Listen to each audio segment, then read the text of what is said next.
Todo bantay na ang Department of Health matapos maitala ang unang kaso ng Mpox sa Pilipinas ngayong taon.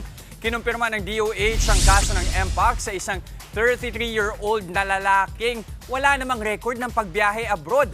Sa kabuuan, ito na ang ikasampung kaso ng Mpox na naitala sa mga nakalipas na taon. Nagsimula na raw ang contact tracing para sa mga nakasalamuha ng pasyente. Naka-alerto na rin ang surveillance system ng DOH. Pero giit ng kagawaran, hindi pa kailangang limitahan ang pagpasok ng mga dayuhan.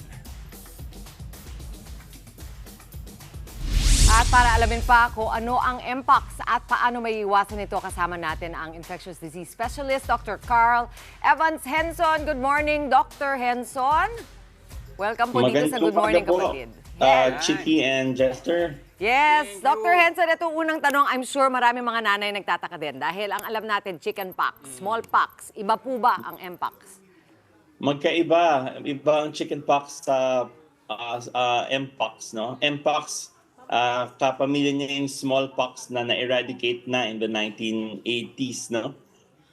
Ang Mpox, it's caused by a virus.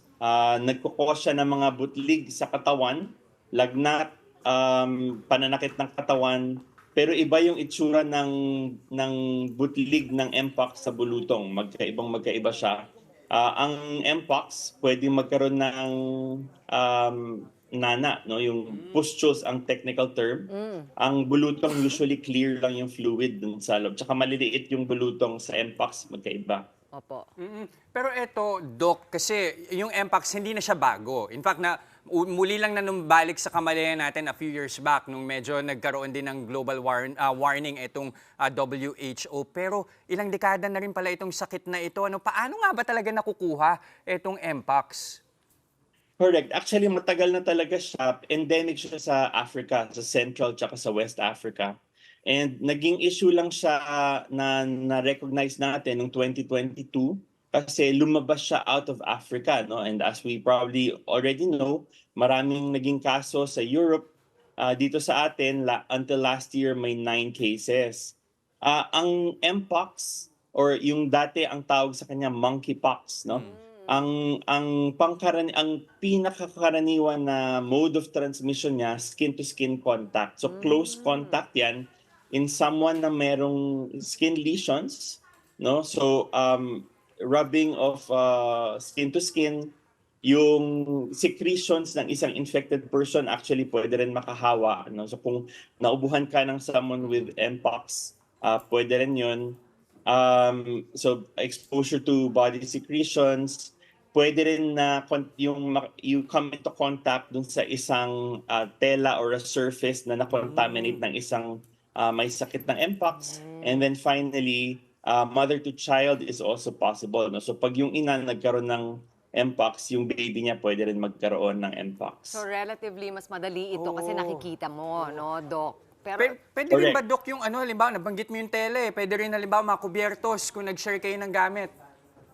Yes, ang tawag doon fomite transmission, pero hindi yung main mode. Ang main mode of transmission talaga yung skin-to-skin contact. Opo. Sige, tutukan lang natin, Doc, yung mga sintomas, no? Kasi na-describe yung itsura, mapula, may nana. Pero ano po yung nararamdaman? Sobrang kate, masakit ang katawan, may kasamang lagnat? Ano po?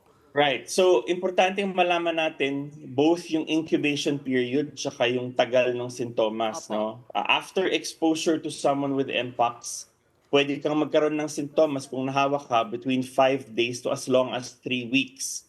Tapos, pag nagkasakit ka, usually the symptoms will last mga 2 to 4 weeks.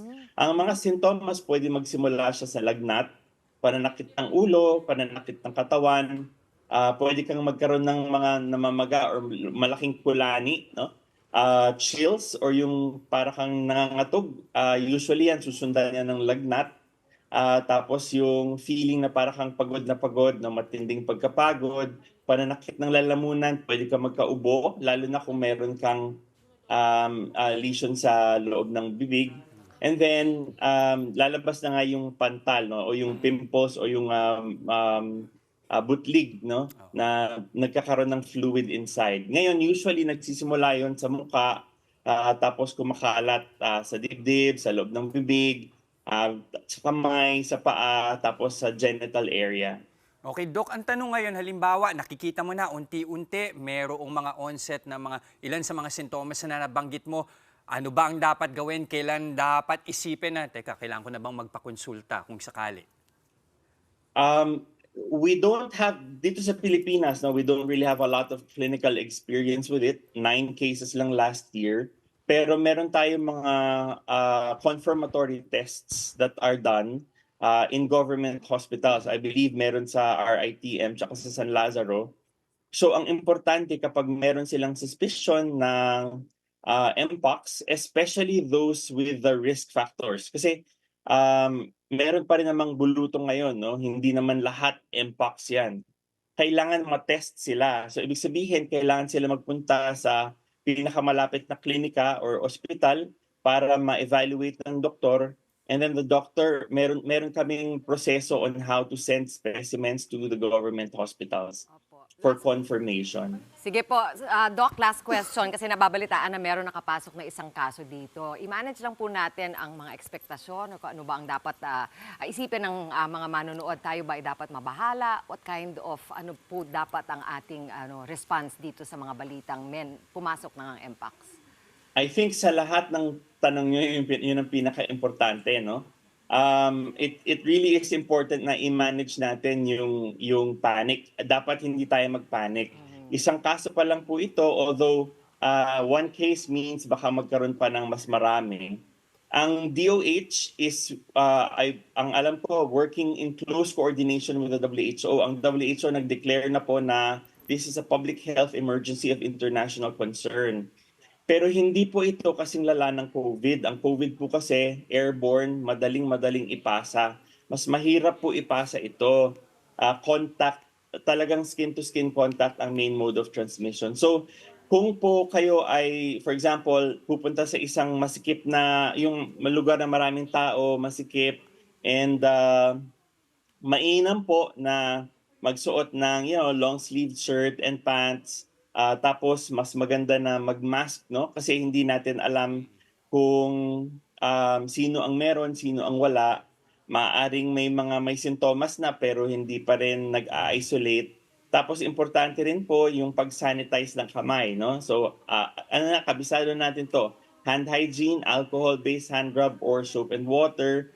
And then kapag kayo ay may sintomas, mag-isolate, tapos magpakita po sa ospital or sa klinika. Ayan, thank you very much. Tinuruan na tayo ng isang pandemya. I-carry over na lang naman natin yung mga natutunan natin. Muli, maraming salamat. Again, Dr. Carl Henson. Thank you very much, Doc. Mga kapatid, Chiki Roa Puno po. Simulan ang inyong araw na puno ng impormasyong kapaki-pakinabang. Sama na sa isang makabuluhang umaga. Tumutok at mag-subscribe sa social media pages ng News 5.